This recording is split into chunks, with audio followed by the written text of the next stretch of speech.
Ya están aquí. Ahorra en grande con las ofertas de la semana de My Lowe's Rewards Week, solo para miembros. Encuentra lo que buscas por menos. Ahorra hasta 40% en cientos de productos en nuestras tiendas, incluyendo artículos selectos para baños, herramientas, pinturas y más. ¿Aún no eres miembro? ¿Qué esperas? Únete hoy gratis y obtén acceso instantáneo a las ofertas de My Lowe's Rewards Week. Programa de lealtad sujeto a términos y condiciones. Detalles en lowes.com/terms, sujeto a cambios.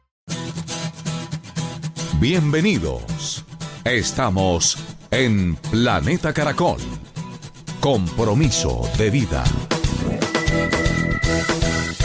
Estamos en Caracol Radio, estamos de domingo en Planeta Caracol con invitados, con investigaciones, con reportes, lo que está pasando con nuestra biodiversidad y bueno, vale la pena tener muy en cuenta, muy en consideración para también los tomadores de decisiones y los colombianos de a pie esta información que es valiosa porque se dio a conocer el más reciente reporte de estado y tendencias de la biodiversidad continental de Colombia, el reporte Bio 2020 del Instituto Humboldt y hay que decirlo, es una publicación líder en la comunicación de la ciencia. Pues bien, Susana Rodríguez Buritica, líder de la línea de ecología espacial del Instituto Humboldt. Hola Susana, muy buenos días, bienvenida a Caracol Radio, a Planeta Caracol. Hola, buenos días, gracias por la invitación. No, a ti gracias por compartir estos minutos muy importantes, muy valiosos con los oyentes de Caracol Radio, porque bueno, son varias las alertas que se plantean en este reporte Bio 2020. Una de ellas, Susana, con la que queremos pues abrir esta conversación es que Colombia tiene un total de 1.254 especies de árboles y arbustos endémicos nuestros, de los cuales el 45% tiene algún tipo de riesgo de extinción. Sí, esto realmente es una investigación tremenda que hicieron un grupo de investigadores, no solo del Humboldt, sino de otras instituciones, la Universidad de Antioquia, entre ellas, en donde se hace una recopilación de la información existente para las especies endémicas y una revisión súper juiciosa de los datos de colecciones y del estado en general de las poblaciones de estas especies. Y la conclusión es realmente dramática, es de hecho un porcentaje que está por encima de lo reportado a nivel global. Esto en parte se debe a que Colombia es uno de los países más diversos en términos de árboles y arbustos, pero también como le exalta el reporte un poco por ese impacto en la transformación, sobre todo en las áreas andinas, ¿no? Sí, llama la atención eso justamente, Susana, que es la región andina, por supuesto una región riquísima por pisos térmicos, por la calidad de su tierra, que el 45% de estos 1.254 especies de árboles, de arbustos, pues estén en riesgo. ¿Qué es lo que está pasando allí? Entramos a hablar de fenómenos como la agricultura extensiva, quizá minería, contaminación de fuentes hídricas, expansión de la frontera agrícola. Ujú. Pues digamos, históricamente la región de las Andes es una de las regiones que ha sufrido y no sufrido, digamos, el impacto de actividades humanas. Esto ha representado, digamos, desarrollo y muchos indicadores a nivel socioeconómico en estas regiones son favorables, como lo demuestra otra de las fichas del reporte, pero a la vez se ha generado una huella humana bastante alta. Es una de las zonas también más ricas en biodiversidad y con una alta heterogeneidad. Entonces eso, digamos, hace que las poblaciones en general sean vulnerables en el sentido de su tamaño y de su distribución y de que los impactos que se causen en el territorio sean especialmente sentidos en estas poblaciones. Digamos, en general es una región que se ha transformado mucho en los últimos años, entonces pues esto puede estar relacionado también pues, con el estado en el cual están estas especies de árboles y arbustos, ¿no?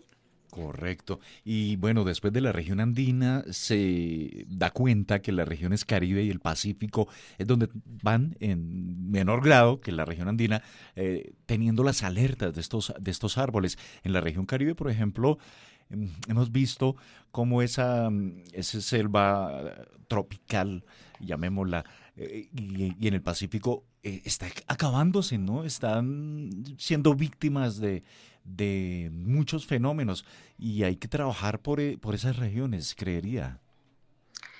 Sí, pues la región Caribe, al igual que que la región andina, es una región abanderada, digamos, en el desarrollo en Colombia y en Ujú, el impacto de actividades humanas. Gran parte de la población colombiana se concentra en estas regiones, las grandes ciudades están en estas dos regiones. Entonces, pues eso nos está hablando mucho del relacionamiento que nosotros históricamente hemos tenido con los territorios, ¿no? La región Caribe es región principalmente de bosque seco, son ujú. áreas que ya el Instituto Humboldt ha exaltado mucho cuál es el estado del bosque seco, son áreas que han visto sus bosques secos reducidos a casi una mínima expresión y el llamado siempre es a trabajar de forma conjunta con la población que está ahí, con las instituciones que tienen presencia ahí, con el público en general, porque realmente sí es necesario como una coordinación a diferentes niveles para garantizar, no necesariamente que no se use, porque yo personalmente creo que los recursos biológicos de Colombia se favorecen mucho cuando se usan y cuando se valoran y cuando se Ujú. incorporan en la vida cotidiana. Esa es una estrategia por la cual también se puede llegar a una conservación de los recursos. Entonces, creo que es un llamado como a generar consensos alrededor de ecosistemas críticos, de poblaciones vulnerables, como le exalta la ficha, y de reconocer también que hay mucho potencial en la biodiversidad en Colombia y que solo a través de consensos a diferentes niveles, individuales, institucionales, departamentales, regionales, podríamos llegar como a relacionarnos de una forma diferente con el medio ambiente. Y pues la zona Pacífico es en este momento uno de los frentes también de transformación de las zonas naturales junto con el Piedemonte Llanero, en el cual pues se están viendo cambios fuertes en el uso de los recursos. Y pues digamos, si les damos unos años más, pues el impacto humano va a ser tan alto Ujú. como el que se puede ver en las regiones andinas y Caribe. Entonces es como un llamado a aprovechar esa historia que nos están contando los territorios ya desarrollados y esa historia de degradación y relacionamiento con el ambiente para pensar un poquito justamente ese relacionamiento y las estrategias que estamos teniendo con los recursos naturales, ¿no? Claro, y el uso de los recursos naturales, pero adecuadamente, que permita identificar muchísimos de los arbustos, de los árboles, y al mismo tiempo conservarlos. Es decir, no se trata exactamente de que queden ahí, no, pues a ver, por tradición, por historia, eso ocurre y sucede. Estamos hablando con Ujú. Susana Rodríguez Buriticá. Susana es líder de la línea de ecología espacial del Instituto Humboldt. Óyeme, Susana, sería muy triste que en un inmediato plazo dejemos de encontrar la ceiba barrigona, por ejemplo, que está en el cañón del río Chicamocha y que está amenazada. Sí, la verdad sería tristísimo. Digamos, es una de las especies que está más en peligro, es una especie que a nivel funcional, ya el solo hecho de estar en un ambiente estresante hídricamente como son las zonas áridas del Chicamocha, Ujú. da cuenta de la capacidad enorme que tiene esta especie de adaptarse a condiciones difíciles. Y digamos que desapareciera sería prácticamente como no reconocer esa trayectoria evolutiva que tiene esa especie y perder la información que en ella está contenida para entender un poquito cuáles son esas estrategias de estas especies en zonas tan estresantes como estos ambientes, ¿no? Ujú. Eh, lo dije antes en algún momento, con cada especie que se pierde por digamos, mal manejo, por sobreexplotación, se pierde con ella un acervo a nivel de información, un potencial enorme para entender cuáles son las estrategias evolutivas de las especies y lo que nosotros como humanos podemos aprender de ellas, ¿no? Entonces, pues sería una tristeza, así como las otras muchas especies de árboles y arbustos que están en peligro crítico, ¿no? Sí. No me atrevo a pronunciar el nombre del arbusto. está ubicado, o Yo bueno, tampoco. exacto, en Trujillo, en el Valle del Cauca. A ver, lo intentaré. Apelandra taborensis, así es conocido Ujú. científicamente, también está en riesgo. Y esto es, hablamos de la ceiba barrigona allí en Santander, pero ahora vamos al Valle del Cauca, en Trujillo. Y la pregunta pues apunta, Susana y oyentes de Caracol Radio, ¿será que es necesario establecer microzonas de reserva para poder garantizar que no se pierda esa huella genética de estas especies? Ujú. Pues yo creo que las estrategias son diversas, ¿no? Ahí yo creo que que es necesario evaluar cuál es la condición actual de estas especies, cuáles son esos factores que están determinando la reducción de sus poblaciones y su condición de conservación actual, ¿no? Ujú. En algunos casos la estrategia puede ser simplemente aprovechar la especie en todo su potencial, porque eso mismo va a fomentar que la especie se pueda recuperar, ¿no? Ujú. Entonces, investigaciones sobre el potencial de uso de las especies ayudan también a generar planes de manejo mucho más asertivos para la conservación. Otra estrategia, como tú lo mencionas, es la generación de reservas que Ujú. garanticen que de una forma rápida y en un corto plazo se conserven las poblaciones remanentes de estas especies, mientras que encontramos una mejor manera de garantizar su conservación. Claro. Las estrategias son muchas y yo creo que el paso siguiente, digamos, a esta evaluación de la condición de conservación es investigar sobre cuáles son esos factores que determinan su estado y cómo podemos generar la mejor estrategia para conservarlas, ¿no? Sí. Eh, Quiero que me saques de una duda. Muchos de estos arbustos son señalados como rastrojo y Ujú. es lo primero que van talando o van cortando, pero yo creo que hoy, sin duda, Susana, démosle voz al arbusto. Ojo que ellos cumplen unas funciones importantísimas, por ejemplo, la captura de carbono es fundamental. Ellos tienen ahí una labor chéverísima, efectivísima, la regulación del clima, de ciclos hídricos, por supuesto, sirve de refugio para muchísimas especies animales, también de alimento para otras tantas. Y siempre que hablamos de no a la deforestación, de la conservación, pues hablamos de los árboles. Yo inclusive tengo adoptados árboles en Mitú, en el Amazonas también. Pues sería bueno también comenzar a adoptar arbustos, que los hagamos visibles, que sean visibles para todos en cualquier región de Colombia y que lo pensemos dos veces a la hora de cortar lo que mal llamado, es señalado como rastrojo. Sí, digamos que desde el punto de vista ecológico, la forma de vida de arbusto, digamos, se puede pensar desde diferentes niveles. Se puede pensar como especies con un hábito más bajo que los Ujú. árboles, que forman parte de una comunidad altamente conservada, que tienen sus propias estrategias para adaptarse a esas condiciones, pero también desde el punto de vista sucesional de los bosques, son especies que comienzan a llegar luego de que los sitios se han quedado quietos y comienzan un proceso de sucesión hacia comunidades mucho más complejas, ¿no? Ok. En los últimos años, varias investigaciones en las que ha participado el Humboldt han exaltado ese valor ecológico que tienen estos bosques secundarios, estas áreas en donde comienzan con arbustos y luego van llegando otras especies y el bosque se va recuperando. Claro. Y en términos de conservación tienden a ser áreas muy poco valoradas, pero lo que han demostrado las investigaciones es que son áreas que se recuperan muy rápidamente en algunos aspectos de la biodiversidad y que pueden servir también como una estrategia de conservación en general, ¿no? Entonces, pues de acuerdo contigo, hay, digamos, una subvaloración de Ujú. muchas de los estadios tempranos de la sucesión, donde los arbustos forman o tienen un papel preponderante en muchos ecosistemas. Y yo creo que ese conocimiento del valor que tienen estos estadios, digamos, transitorios o sucesionales de las comunidades vegetales, pues es supremamente valioso para generar estrategias de recuperación y de restauración de las zonas que han sido utilizadas y que ya han sido abandonadas, ¿no? Correcto.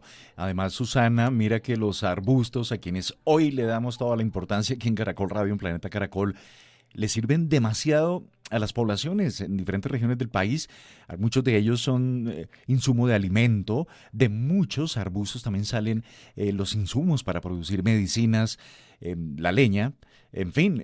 Y si no los cuidamos, pues bueno, nos estamos afectando a nosotros mismos, a las comunidades. Ahora bien, Susana, ¿cómo abocar a partir de toda esta información que está aquí planteada en este informe, este reporte Bio 2020 del Instituto Humboldt, cómo hacerlo transversal con otras instituciones, con poblaciones, con diferentes sectores, para que de una manera escalonada empecemos a trabajar por primero, salvar los árboles y arbustos que están hoy en riesgo, y segundo, que también los colombianos nos empoderemos un poco del tema, y si está en su finca, en su lugar rural, pues ojo, escúchenos y vaya y revise sus arbustos. De pronto usted tiene la clave allí para seguir creciendo en esa materia. ¿Cómo trabajar conjuntamente y transversalmente, Susana?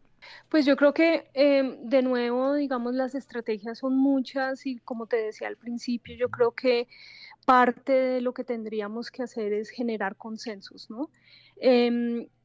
Nosotros en este momento somos muy conscientes del papel que tienen la gente que habita en los territorios y que está usando la biodiversidad en todo su esplendor, digamos. Y comenzar por generar consensos sobre hacia dónde queremos llegar, ¿no? Entonces, ¿qué tanto usamos? ¿Qué tanto conservamos? ¿Cómo manejamos? ¿Cómo producimos? Sin necesidad de afectar irreparablemente los recursos naturales, ¿no?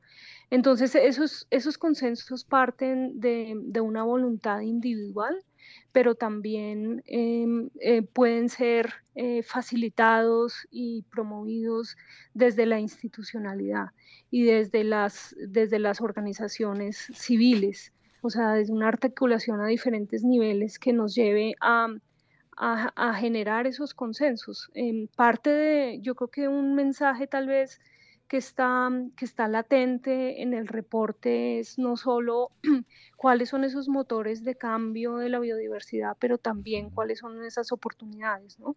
Entonces hay una ficha súper interesante sobre la comparación del manejo que están haciendo las comunidades indígenas con relación a la deforestación y la evidencia que el manejo que estas comunidades están haciendo en su territorio tiene sobre una reducción a los impactos de la deforestación, o sea, el contraste entre áreas dentro y fuera en términos de los indicadores de deforestación. Eso nos está diciendo que hay otras formas de relacionarnos con los recursos y que nosotros podríamos aprender, nosotros como comunidades citadinas, como comunidades altamente productoras, ¿no? Intensivas, podríamos aprender un poco de eso, manejo de los recursos que tienen las comunidades indígenas y los territorios colectivos en general. Entonces, digamos, yo creo que la invitación tal vez es a generar consensos a diferentes niveles, a aprovechar las oportunidades que se nos plantean. Ya el hecho de ser un país tan diverso es una oportunidad en sí misma. Entonces, pues esto toca hacerlo a diferentes niveles. Nosotros podemos crear una conciencia individual y podemos ser muy conscientes de cómo usamos y cómo impactamos en nuestro día a día los recursos naturales, pero aquí se necesita mucho más sincronía a diferentes niveles, voluntad política en muchos casos y una sensación de urgencia también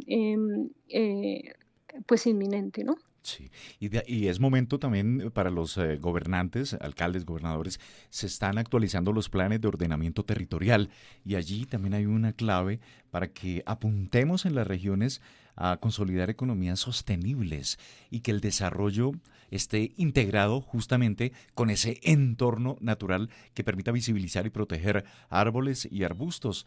Pues Susana, me da muchísimo gusto compartir contigo hoy y con los oyentes de Planeta Caracol este detalle de un maravilloso informe muy profundo, demasiado científico, gran información la que encontramos allí, reporte Bio 2020 del Instituto Humboldt, tú como líder de la línea de ecología espacial del Humboldt.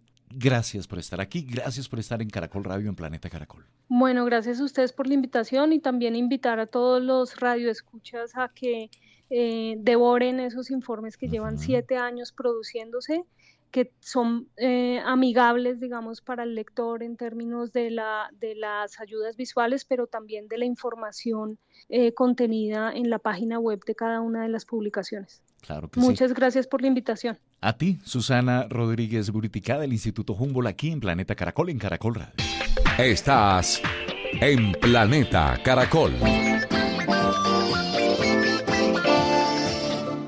Avanzamos, seguimos adelante en Planeta Caracol, en Caracol Radio. Conversamos minutos atrás con Susana Rodríguez Buriticá, ella es líder de la línea de ecología espacial de el Instituto Humboldt, porque estamos profundizando sobre este importante reporte Bio 2020 del Instituto Humboldt, donde se queda plasmado una realidad, el estado y las tendencias de la biodiversidad continental en Colombia. Es momento de saludar a Mario Andrés Murcia, el líder de bioeconomía del Instituto Humboldt.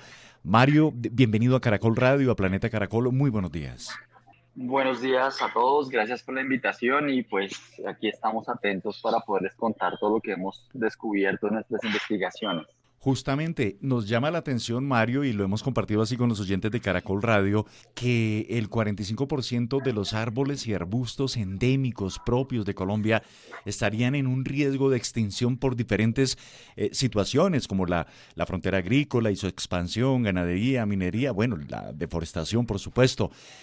Esto nos lleva a pensar que se deben fortalecer las estrategias de conservación en las diferentes zonas de donde se identifica el riesgo para estos árboles y arbustos. Sí, Fidel, efectivamente. Lo que realmente nos está pasando es que en muchas de las investigaciones, entre ellas la que yo estoy realizando, pues nos están mostrando que los esquemas de desarrollo económico y social que se han planteado, pues no solamente en Colombia, sino a nivel mundial, pues sí están generando una huella humana muy fuerte sobre los ecosistemas y esto nos está generando una degradación demasiado grande, pues digamos como del impacto de las actividades humanas sobre como todos los ecosistemas naturales, las especies, y eso es bastante preocupante porque el modelo lo que está mostrando es que de alguna manera no está siendo sostenible y que requerimos empezar a trabajar en modelos económicos mucho más eficientes, por ejemplo, apelar a la bioeconomía, a la economía circular, a los negocios verdes y empezar a trabajar procesos, digamos, como desarrollo económico y social que tengan retornos más contundentes a la conservación y al bienestar. Estos negocios verdes, esa economía circular, la bioeconomía, es transferir conocimiento a comunidades en zonas donde está viendo afectada la situación de los árboles y los arbustos.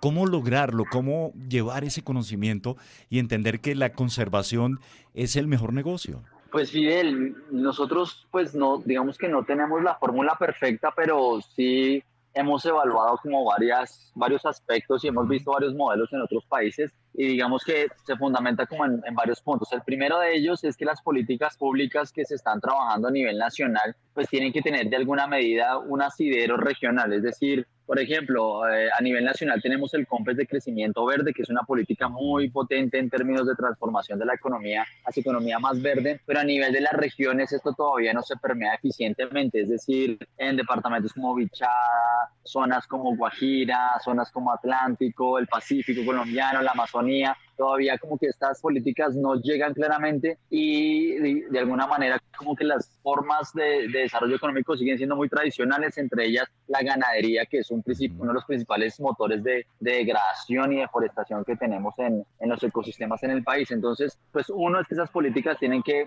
aterrizar más en las regiones. Dos, los incentivos económicos tienen que estar más dirigidos a esa transición a economías más sostenibles. Tres, pues efectivamente necesitamos como generar mayores capacidades en las regiones de ciencia, tecnología e innovación. En este instante en el país, la concentración de la producción de conocimiento, de tecnologías e innovaciones está en las ciudades principales, pero no en las zonas rurales. Entonces, eso es una desconexión inmensa porque el agro en nuestro país, por ejemplo, está muy atrasado en términos tecnológicos. No tenemos ecointensificación, que es una manera de poder hacer producción agropecuaria pues más eficiente, con nuevas tecnologías, más sostenible, digamos como de alguna manera con menor impacto a los ecosistemas. Y digamos que otra forma muy interesante es empezar a valorar mucho más los ecosistemas. Nosotros en nuestras investigaciones que hemos descubierto que, por ejemplo, un bosque en pie no tiene ningún valor económico, pero la tierra desnuda sí, es decir, para una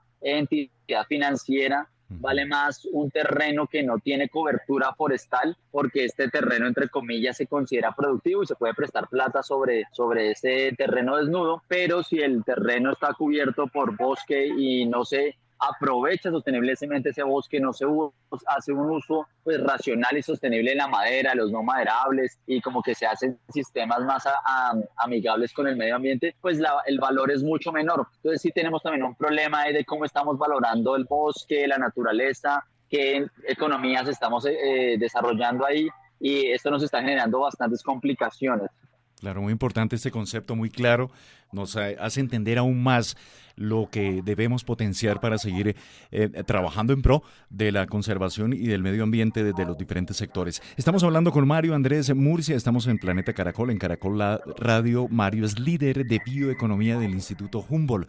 Mario, no creo que sea un sueño, pero por ejemplo en Brasil han aprovechado muy bien esos frutos del bosque, llamémoslos, y acá tenemos el azaí, por ejemplo. Qué chévere sería encontrar productos en todas las ciudades de Colombia, exportarlo y que de esa manera se activara y dinamizara una economía verde que favoreciera justamente las zonas donde tenemos aún bosques. Uy, de acuerdo, Fidel. La verdad es que nosotros desde el Instituto Humboldt sí estamos intentando promover que este tipo de especies empiecen a preferenciarse mucho más desde los mercados. La verdad es que tienen una gran demanda, no solamente como pulpas para preparar jugos o como insumos para algún plato específico, sino que, por ejemplo, la especie que tú nombras, el azaí, es una especie muy rica en antioxidantes, tiene fenoles que se utilizan para alimentos funcionales, se puede utilizar en ingredientes naturales para la industria cosmética, etcétera, etcétera. Es decir, nuestras especies pues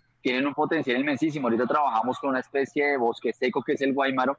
El bosque seco, como de pronto habrán visto, es uno de los ecosistemas más amenazados del mundo. Tenemos apenas el 8% de lo que existía hace más o menos 50 años de bosque seco, o sea, estaba totalmente degradado. Y el guáimaro es una especie que nos sirve, que es multipropósito, sirve para restauración ecológica, sirve como alimentación para los animales, se utiliza como harina para alimentación humana, se utiliza como sustituto del café para aquellas personas que les cae mal la cafeína, tiene una gran cantidad de compuestos químicos que pueden aprovecharse en otras industrias, y sus residuos, por ejemplo, en biorefinerías, se pueden utilizar para la generación de biogás o bioenergía, etcétera, etcétera. La verdad, Fidel, es que sí existen muchos modelos en el mundo alrededor de la economía forestal y son altamente eficientes y competitivos económicamente, generan incluso industrias de gran escala. Entonces, sí creemos que ese es el camino, pero necesitamos trabajar todavía mucho más para llegar a esos sueños. Te anotaba lo de Brasil porque allá inclusive hacen cooperativas y quienes habitan nativos, la selva, pues han entendido que protegiendo y evitando que llegue la deforestación, que es ese fenómeno que nos ataca a todos en la región, pues han logrado constituirse, comillas, en cooperativas, venden sus productos, los exportan en otros casos, cuentan inclusive con apoyo estatal, apoyo internacional, y de allí que este estudio de investigación del Instituto Humboldt da pie para que, ojo, reflexionemos y redireccionemos los modelos productivos, en particular allí, en esas zonas. No solo pensar siempre en las grandes capitales, sino estas zonas que están con una riqueza de bioeconomía allí latente, muy pendiente. Quiero preguntarte, Mario, ¿qué otros productos maderables, no maderables, le puedes comentar a los oyentes de Caracol Radio serían un potencial, un punto para emprender hacia una economía circular, unos negocios verdes? Claro que sí, Fidel. Pues te voy a dar como un par de ejemplos. Vale. Que nos pueden servir. Mira, por ejemplo, en ganadería sostenible, pues ya que la ganadería es uno de los principales motores de deforestación del país, estamos trabajando con escarabajos que son coprófagos, es decir, escarabajos que reciclan el estiércol de las vacas, y en ese reciclaje ellos lo degradan, como que lo descomponen y ayudan a que otros microorganismos lo puedan aprovechar e incorporar al suelo y hacer que el suelo en las zonas ganaderas sea mucho más, digamos, como que tenga más nutrientes para poder reproducir otro tipo de especies, inclusive pastos, sistemas agroforestales, y esto permite que la ganadería se convierta en ganadería más regenerativa y más sostenible. Entonces, esa es una manera también de concebir la bioeconomía. Incluso mucho de ese estiércol que se empieza a disponer a través del tratamiento de los escarabajos estiércoleros, pues se puede utilizar en la producción de biogás también, que era lo que les contaba ahorita, sí, y de bioenergía. Entonces, esa es otra forma de concebir la bioeconomía. ¿Qué otros no maderables tenemos? Por ejemplo, en el país trabajamos mucho con la vainilla silvestre, que ustedes saben que la mayoría de la vainilla es de origen químico y pues se utiliza en una gran cantidad de alimentos, pero nosotros tenemos una vainilla silvestre que tiene unas características especiales de sabor, se utiliza en platos gourmet, se utiliza en una gran cantidad como de preparaciones de gastrobotánica muy interesantes. Hay otro ejemplo, Fidel, muy rápido, es que dale. Estamos en un proyecto con la Plaza Samper Mendoza en Bogotá, sí, con el Instituto para la Economía Social, y en esa plaza se acopian todas las plantas que se distribuyen en todas las demás plazas de Bogotá, inclusive Corabastos, Palo Quemado y pues las más grandes. Ahí encontramos 390 especies de plantas, 80 nativas, hicimos prototipos con chefs y restaurantes gourmet en Bogotá, prototipamos platos novedosos de biodiversidad y cocina, y la verdad sacamos una diversidad de platos maravillosos entre sopas, platos fuertes, preparación de carnes, infusiones, cócteles, etcétera, etcétera, y todo con plantas nativas. Entonces la verdad es que tenemos casi que, como tú decías, Fidel, todo un pool de opciones, ejemplos por doquier. Brasil es un gran ejemplo, en Colombia también hay ejemplos de asociatividad, pero sí necesitamos como mayor fuerza y concentración en que la economía tiene que diversificarse y orientarse hacia economías más sostenibles, más verdes, economías del conocimiento. Eso es fundamental. No, total, qué buena descripción haces, Mario Andrés Murcia, sobre ese potencial que tenemos. Recuerdo que en alguna oportunidad, selva adentro, en Araraquara, en el Amazonas, sufrí una cortadura con una planta, bueno, hay una cicatriz, sangré, y un indígena trajo como un tubérculo, hizo una harina y una masita, me lo aplicó, me puso una venda. Óyeme, cicatricé 50 veces más rápido de lo que hubiese sido si es una caída por acá montando cicla en la séptima. También las selvas, hay que recordarlo, son el origen de muchos medicamentos, tratamientos. Allí hay un potencial increíble. Sí, Fidel, totalmente de acuerdo. Creo que, pues, tú que has podido o tenido la oportunidad de estar en zonas más de bosques, como esos bosques amazónicos y el Pacífico, yo creo que ahí hay un gran potencial que no estamos aprovechando. O sea, el país tiene más de 50.000 especies, y todas esas 50.000 especies realmente de las que usamos tal vez no son más de 20, 30 especies, y esto significa que todavía tenemos un potencial inmenso por desarrollar. De hecho, a mí también me pasó alguna vez en el Amazonas, en una zona aislada, pues que nada más llega un avión una vez por semana. Sí. Me enfermé fuertemente, sí, son cosas terribles. Ajá. Me enfermé fuertemente, fui al puesto de salud, me dieron todas las drogas que pues uno se puede imaginar, no me bajaba la fiebre, estaba encamado, y llegó una curandera, pues una sabedora tradicional. Ajá. Me aplicó unas plantas en la cabeza, me dio unas infusiones de plantas, nunca me quiso decir cuáles eran, pero pues ella me dijo, arrópese, duerma. Al otro día desperté sano y completico para irme a hacer mi trabajo en campo. Es impresionante. Exactamente, y son experiencias que justamente permiten advertir y acercar a todos los oyentes donde estemos con nuestros bosques. Hoy he querido también, Mario y oyentes de Caracol Radio, darle voz a los arbustos, ¿no? Para muchos el arbusto, comillas, sí, es mal llamado rastrojo y es lo primero que van tumbando. Pero los queridos arbustos son esos espectaculares motores de regeneración de bosques. Ellos son los primeros que nos sirven para la reforestación, inclusive se constituyen también en alimento, en refugio de plantas, de animales más pequeños, y sobre ellos también hay que trabajar. O sea, hay que elevar de estatus a los arbustos porque no son rastrojo.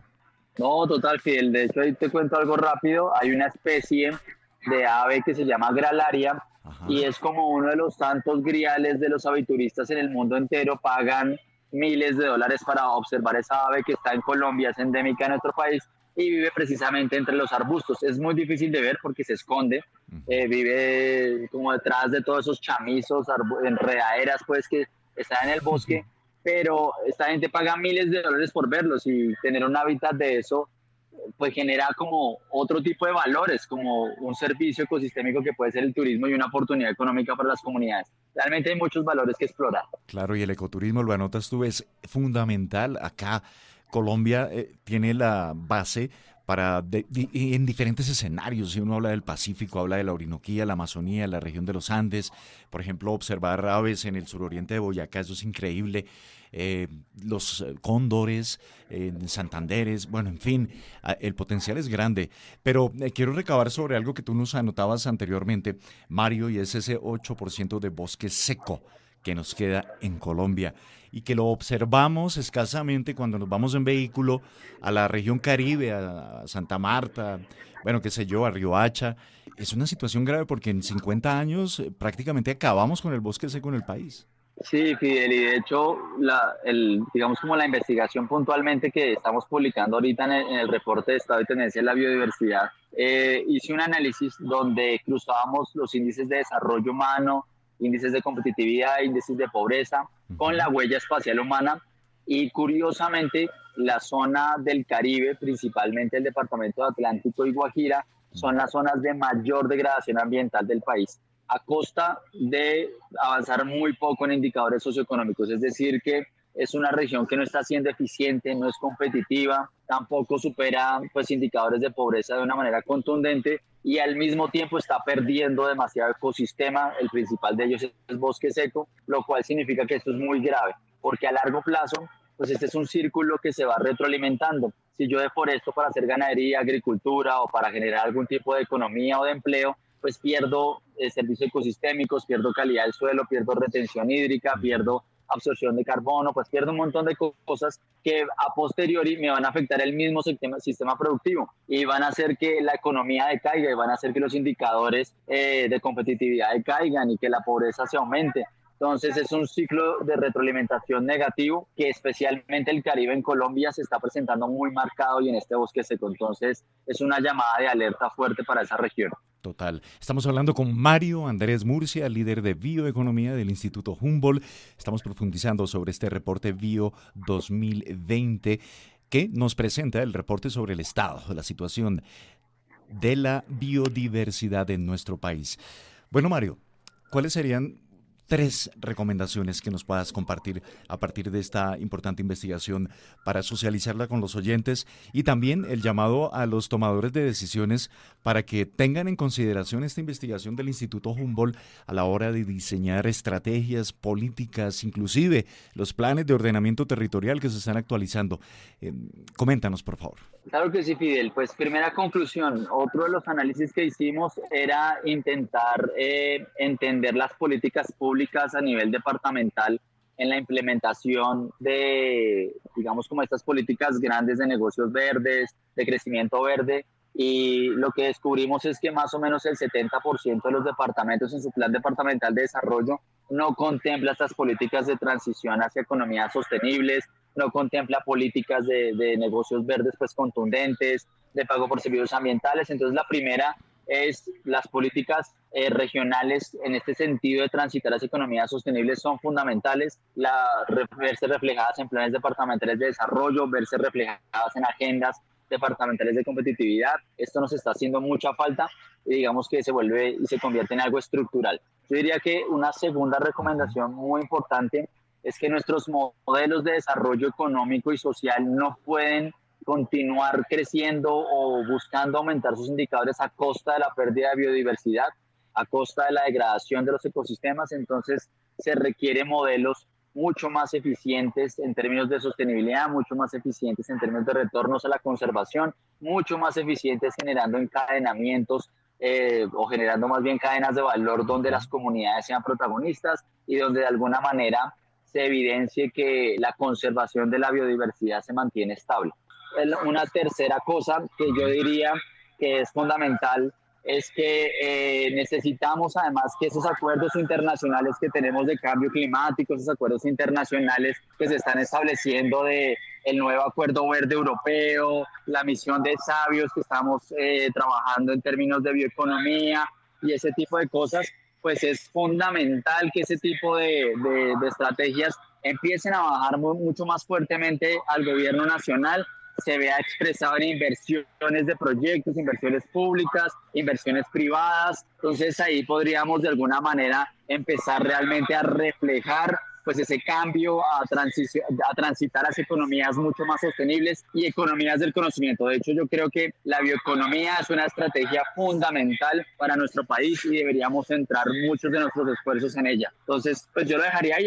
Hay como muchas más recomendaciones, Fidel, pero pues lo dejaría ahí. Muy claro, muy preciso y contundente. Mario Andrés Murcia, líder de bioeconomía del Instituto Humboldt. Este reporte Bio 2020, esa realidad que debemos afrontar para hacer un cambio proactivo, propositivo, proteger a los árboles, los arbustos, las selvas, ese recurso ecológico que tenemos. Mario, muchísimas gracias por compartir estos minutos con los oyentes de Caracol Radio aquí en Planeta Caracol. Con mucho gusto, Fidel, y espero pues que explores mucho más el reporte y que empecemos a trabajar por esta transformación de nuestra sociedad y de nuestro país en términos de la conservación y la sostenibilidad, y pues para lo que necesiten estamos ahí a la orden. Muy bien, y así hablamos en Planeta Caracol en Caracol Radio. Haces parte de Planeta Caracol.